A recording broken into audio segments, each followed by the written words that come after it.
Hello everyone, welcome to another weekly Friday webinar.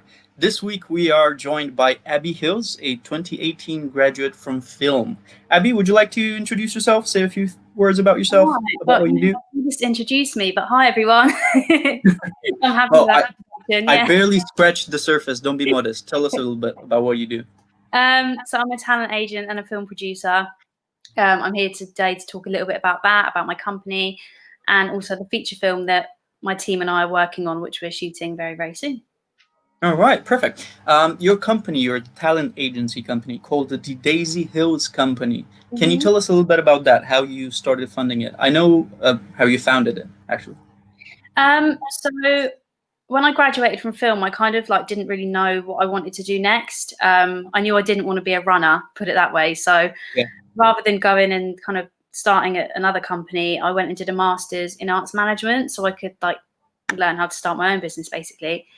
And I think we got a few months in and then did the winter term and everything. And then in January, I just went for it and I just registered on Companies House and was like, oh, I know enough about business now. Let's give it a go. So, yeah. Perfect. Was it January 2017? Oh, no, my master's, that would have been after. So I started in, let me think, I graduated Solent in 2018. So September 2018. After I finished. Okay. So that's when the company caught a shape. All right, and about your film, Follow Me Down. That is a feature film you've been working in-house, actually. You've been using your own production team in-house. Can you tell us a little bit about that? How did that idea come through and what it is about exactly? Okay. I've seen some nice animations about it. Yeah, we've had some great artwork for it. So it actually started as a short film. Whenever I bring anyone on to my agency, be it production crew or even actors, I say to everyone, if you've got an idea, then come pitch it to me, and if we like it and we can write something good together, then we'll make it. And that's essentially what happened. So one of my actors, Jeff, he was like, oh, I've got this idea, and he came to me with kind of a short film or part of a short film. And we're like, yeah, this is great, let's make it. And then lockdown happened and suddenly none of us had any work. We're all really bored. We're all feeling a little bit depressed, haven't done anything creative in so long. And I kind of got the team together and was like, we've made a bunch of short films before. Let's as a feature. Let's just do it because, indie film it's actually quite a good time for indie film right now. So let's go for it and make a feature. And now we're what's the date? We're two weeks away from shooting. You've had funding. You've had crowdfunding for it. Through Greenlit, is it? Yeah. Greenlit, which is a platform I discovered on Twitter actually from a few other filmmakers that I follow, and it's kind of like Indiegogo and Crowdfunder and all those other ones, but this specifies in British film and just British film alone. So it's a really nice platform. Everyone's there for the same reason. You can't just go and upload straight away. You have to pitch, and it kind of gives you good practice, I think, pitching to funders essentially. And we had that running for a month and a half, I think, and it finished on Monday, just gone. Okay, and from what I understand, you have the necessary funds for the film, so that will be a go. Also, I've noticed on the crowdfunding page, you have T-shirts for this. Well, tell us a little bit about that. Well, we wanted to have some fun perks, obviously because you can donate, and people have been really kind and really generous and just donating, but also we wanted to throw some perks in there, sort of thing. So for the costume for the film, because it's kind of got a late 90s early noughties kind of streetwear vibe to it, we're working with Clubhouse Garms, who are a Southampton based business, and they're costuming the whole film. So we thought it'd be really fun if we collaborate and make a limited edition run of T-shirts. So that's what we've done. We've got two designs. The Follow Me Down Tower block, which is kind of the one that's most floating around on social media. And then Jeff, who wrote the script, he had a drawing. So we've incorporated that into another T-shirt. So yeah, we got some merch.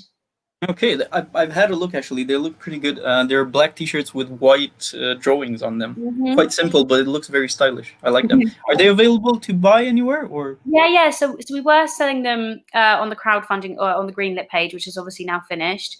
Yeah. And now we're basically selling them privately. So if you follow our social media, you'll see posts popping up, and you can purchase directly through us, and then all the money will go into the film. Oh, okay. Do you have a shop set up on a Facebook page? Yeah. I can Okay. put a status up later and like relink it all together. Otherwise, you might have Yeah. to do some digging. Yeah. No worries. If you can send us the link, we'll put it in the comment section so everyone can access that. They look like some pretty cool T-shirts. And what is the movie about? What is the film about? Well, it's kind of changed. I mean, the stories all kind of stayed the same, but the structure's changed a little bit. So originally, it was just about a young girl whose mother had died, and her dad, who she hasn't seen in like a long time, has come back into her life, and he's trying to rekindle the relationship, and she doesn't want to know. She gets in some trouble with the wrong people, and so on. Does the dad save her? Does he not? What happens? But now we've kind of gone down the route of an ensemble cast. We've added some more characters, and there's a whole kind of narrative world now. I think we've got 8 or 9 main cast, so it really kind of all weaves together, which is really exciting. Nice. Is it similar to the way they've done? What's the name of Sin City, where they have different stories, which in the end. Yeah, a little bit like that kind of multi-stranded narrative sort of thing. I think it's just quite interesting. It means that we can also showcase more actors as well while telling. Yeah, really I actually love that way of storytelling. There was what was the name of that film? Snatch. Snatch was the same. Well, that was a good movie. Speaking of, okay, so we've got an idea about the movie you're working on. Let's go a little bit back to your uni years, actually, because you studied film, and your initial idea was to study fashion. Yeah. And you've done I think a bit of freelance work in fashion as well as modeling. Can you tell us how did you transition from fashion to film? Well, I kind of bounced between both of them. So before I started at Solent, I was actually at Cardiff Uni. Didn't go so well for me. I left kind of middle of first year, which was actually kind of a blessing in disguise. And then came back to Southampton, was like, oh, what am I going to do? Because I did film in college, I did media, but also I was doing a lot of fashion modeling and acting. And I was like, oh, I love clothes. Let's give fashion a go. And then I don't know. I did the open day at uni at Solent, and I loved every part of the fashion department. But something was just sitting with me that I just had to go back and do film. Because where I was modeling and stuff as well, I was like, I can still do fashion on the side, but filmmaking is what I want to do. And I think that's what made me kind of realize.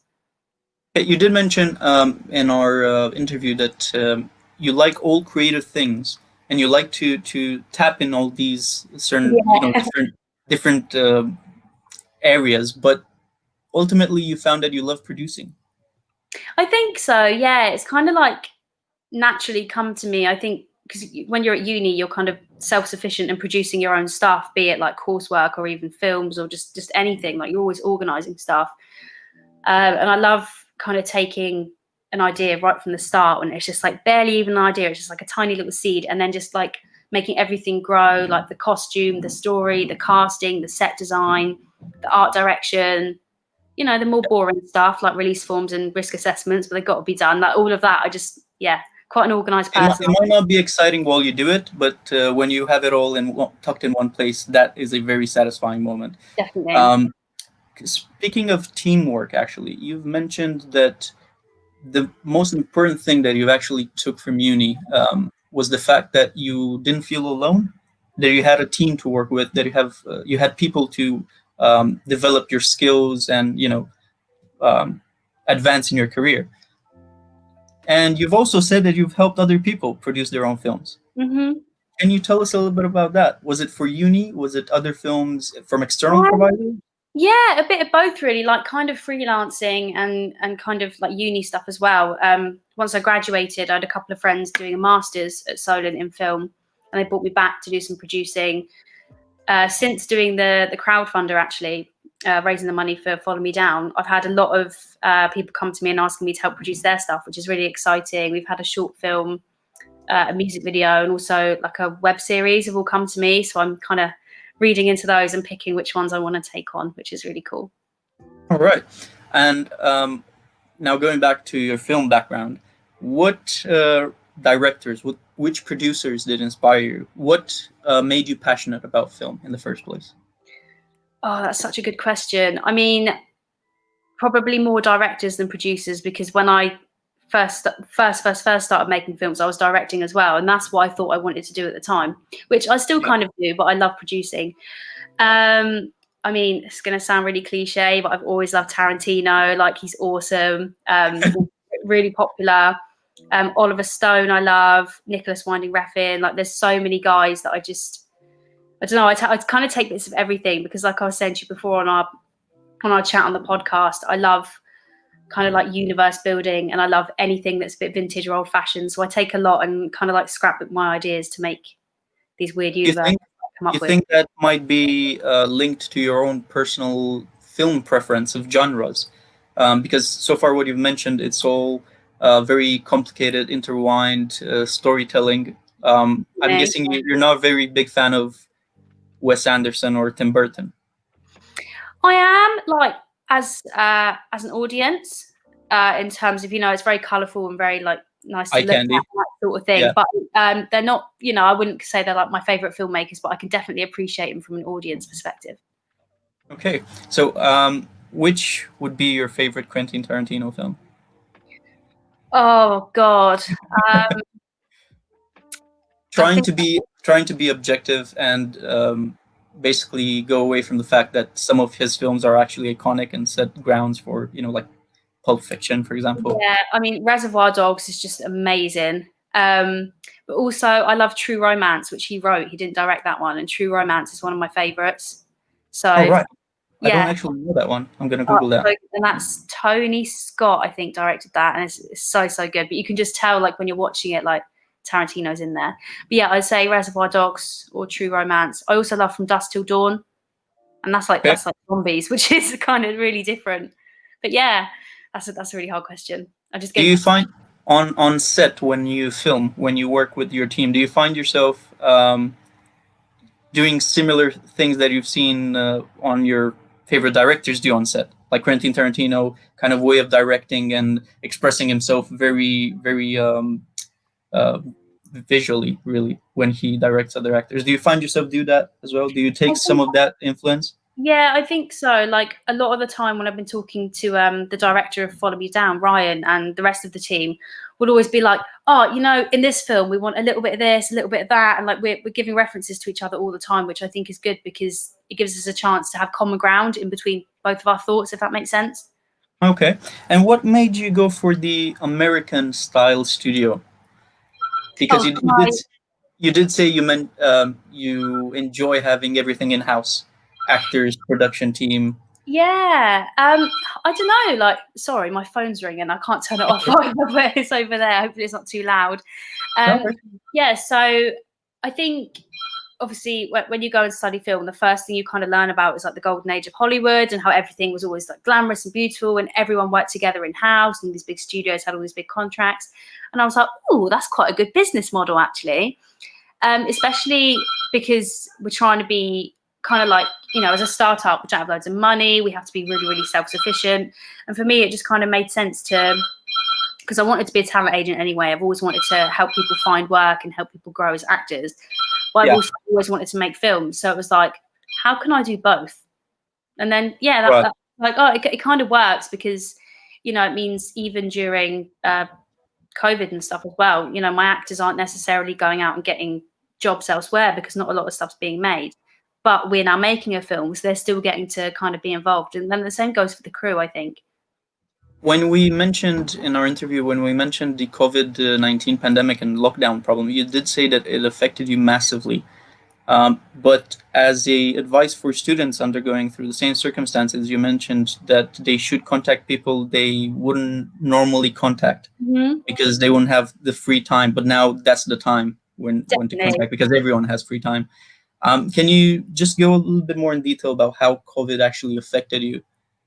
Yeah, I mean, so let's kind of think about when it started. Like, early March, I think everyone was kind of a bit like, oh. And my business has been running for like a year and 2 months, so we're still very, very new. And I had, so for the month of March, I was meant to go and do 2 short films and a feature. So like the whole of March, I was going to be away, like on different sets. Was that as a producer? Yeah, so I was producing one, I was doing art direction on the other one, and I think I was assistant producer on the other one. Okay. One got cancelled, then the next one got cancelled, then the next one got cancelled, and then another film I had booked in May got cancelled, and all this landslide of just bad news just came through, and we're all like, oh my god, there's no work. What are we gonna do? Like, we're still so new. We haven't got enough content to like sustain and churn out during this time. How did you manage? Pardon? And how did you manage in the end? Well, I mean, luckily, you know, at the moment, I don't have like my own office. I don't have to travel much, so I don't have like big kind of expenses. Luckily, it's all kind of fairly self-contained, so that was okay on the whole, like money business side of things. But I was more kind of thinking, you know, I've got 20 or so actors on my books who don't know when their next job is going to be. My crew don't know when their next job's going to be, and the hardest thing was that I couldn't even give those answers to people because I didn't know either. So I kind of just sat there, and that's when this feature film kind of came to life. And I'm so glad it did, because otherwise we could have been writing stuff, sure, and planning, but you don't know when you're planning for, and it's kind of a dead end. You're just preparing and stuff sat there gathering dust, and you don't know when you're going to be able to make it. Luckily, I think it was July, myself and 4 of my actors and another member of the crew, we got booked for a horror film, and we're like, yes, there's films coming up again. And that was kind of like an indie film. We're filming out on locations. It was super safe. All the guidelines are in place, but we were so relieved to be back on set again. It was just, don't realize how much it. I've heard that most people have adapted to one-room films during the pandemic, just to make sure that they have a small team and they could still film their scripts. That sounds like a very tense lockdown period for you. How big is your team actually? So, trying to think. I think there's, because it's kind of grown since pre-production for Follow Me Down, but I think there's like, I've got 6 or 7 guys on the crew, and then a few other freelancers that come in and out. And I've got about 20 actors on my books, and I've got 4 models as well. Right. So you can tap in any of those directories when you need to. Yeah. That sounds pretty good, actually. And talking about freelance work, actually, you've done a bit of freelance work, obviously, before the Dazey Hills Company, as a model, as an actor. Have you done freelance work for directing as well? Yeah, so I've done a couple of short films for like a kids, teenager drama class sort of thing. And that was quite interesting, actually, because I'd never really worked with kids before. So we did 2 short films with them. I also directed a music video kind of this time last year, which was really, really fun. But yeah. Who was the artist? Pardon? Who was the artist? So he's called Richard Chorley and the Ether Gods. So yeah, it was a really cool kind of like noir sort of video. It's just a really nice kind of powerful ballad song, but it was really fun. Filmed it in a pub too, so. Oh, right. That's good. So freelance work, how did you find different jobs? Because obviously most people struggle with freelance work in the sense that they feel they are creatively constricted, because it does seem mechanical and too technical sometimes. How did you juggle with those things, especially because you've done modeling, acting, and directing? Yeah, I think a lot of it is about image, in a sense of, before you go out looking for work, you need to know what kind of work you want, and therefore like how to present yourself. Like, I've got like 6 or 7 different CVs for different for different things, which you need to be prepared. You need to churn them out as and when, because it's no good. Like, if I'm trying to get a producing gig and I send in all my modeling pictures from 4 years ago, like, look at me, it's just not going to do anything. No one's going to care, sort of thing. So you've really got to kind of think about what you want to do, where you want to go, and how you're going to present yourself. Any skills that you've got, you know, wording it and tailoring it to your CV, sort of thing. And also networking is massive. You never know. We get that more and more these days. Everyone keeps adding that networking is one of the biggest factors of making it. It really is. Like, so I started kind of acting and stuff when I was about 12, and there's a book, I think it's all online now, but there's a spotlight, like, contacts book that you get, and in the back of it there's a list of like agents and casting directors and producers and all this stuff, and I used to buy it every year religiously you know, I was under 16. I was like, barely knew how to write an email sort of thing, but I would always kind of keep these contacts by, and you just got to talk to people, and you just got to not be shy, because you never know who you're going to talk to and what you might be able to do for each other down the line. Yeah. And I think that's another thing that I would add as well, like just something that I've kind of learned, especially with LinkedIn and stuff. When you're networking, you kind of have to look at it both sided. You can't be like, what can they do for me? You have to kind of see how you can benefit each other, because otherwise it's a one-way kind of like dead relationship, and that's just not how my industry anyway. It's just not how it really works. Do you have an example of people you've worked with during your uni years that you still work with today, or companies that you still maintain the contact or a good relationship? That's a really good question. So I think one that would come to mind is Woodcut Media, who were Talent TV South. So I did one of my first ever like acting jobs with them, but it was like just like a little extra part on TV when I was about 14 or 15. And then when I was still at uni, I went and did casting with them. So I was like doing casting research for some of their programs.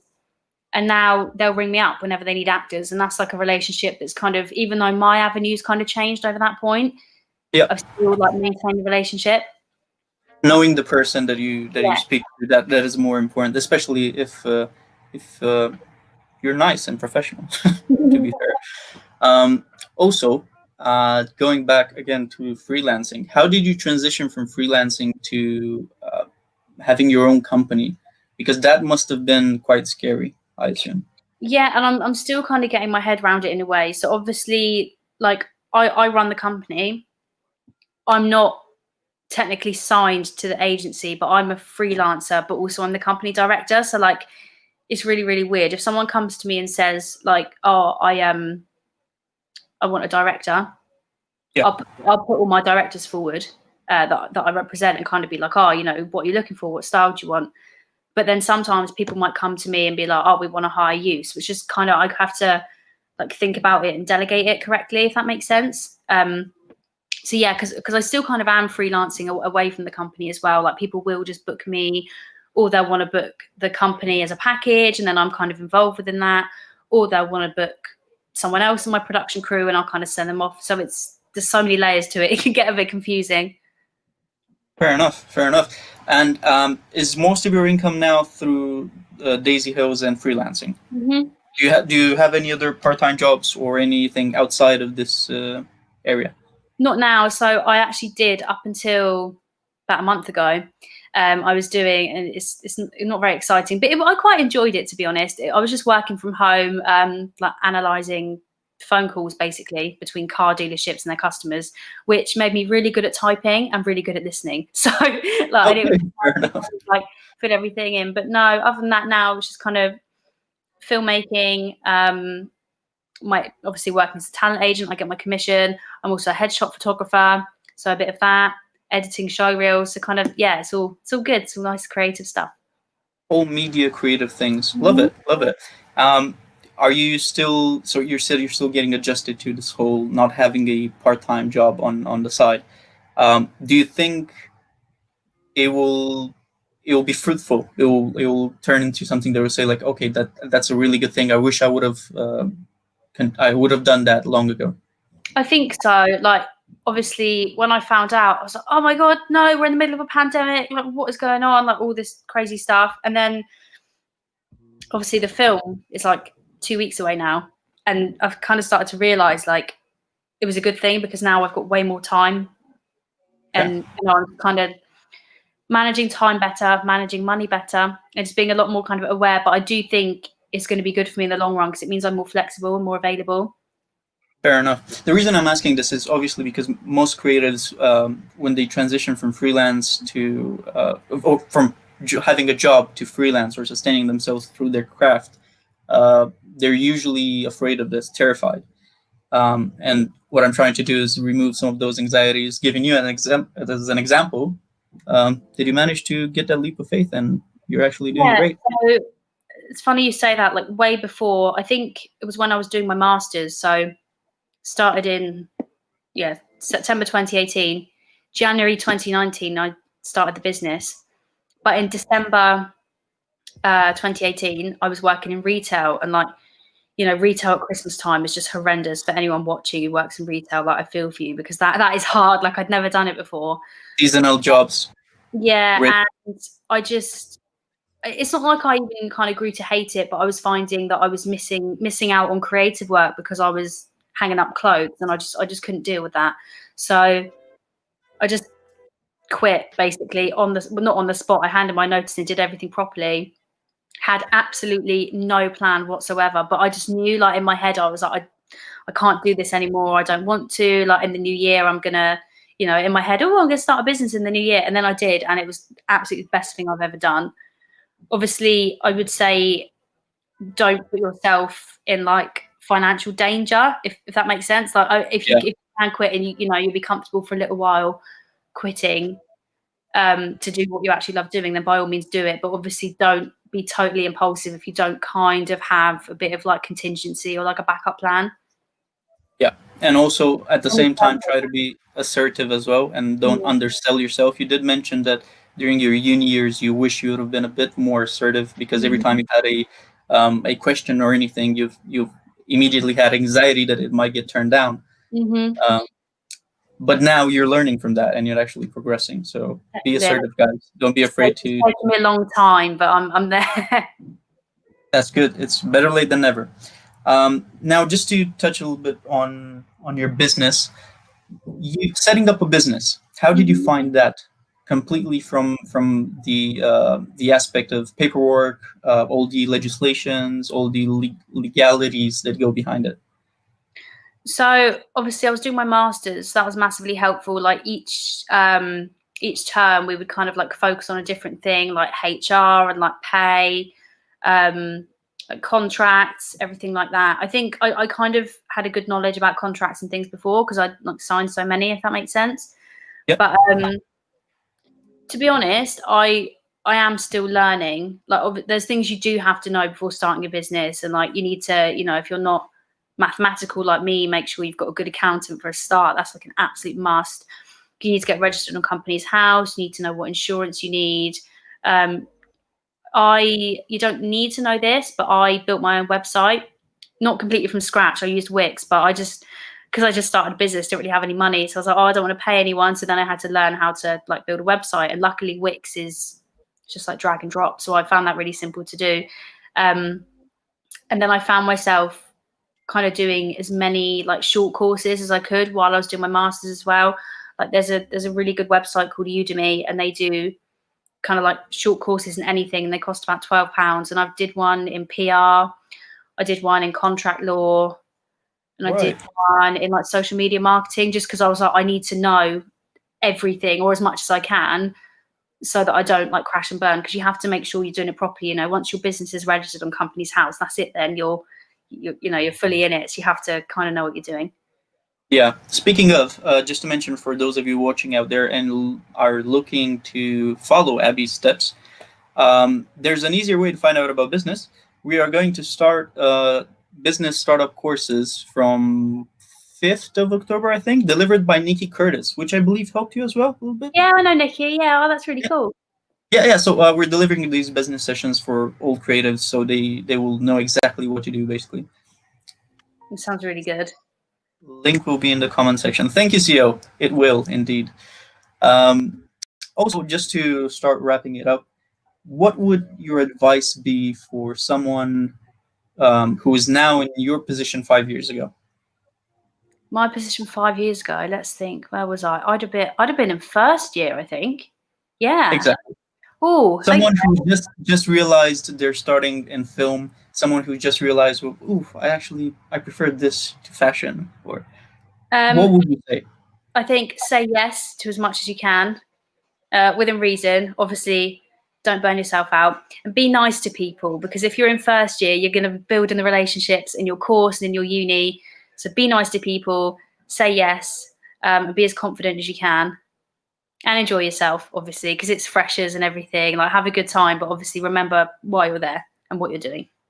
Okay, fair enough. Well, thank you, Abbie. I think that is it for today. CEO has just posted a link to our courses now, which everyone can sign up for free and enjoy them and learn something new. That will be all from us from Stolen Creatives this Friday this week. Thank you, Abbie, for joining us. Thank See you you. next week. Bye bye. Bye.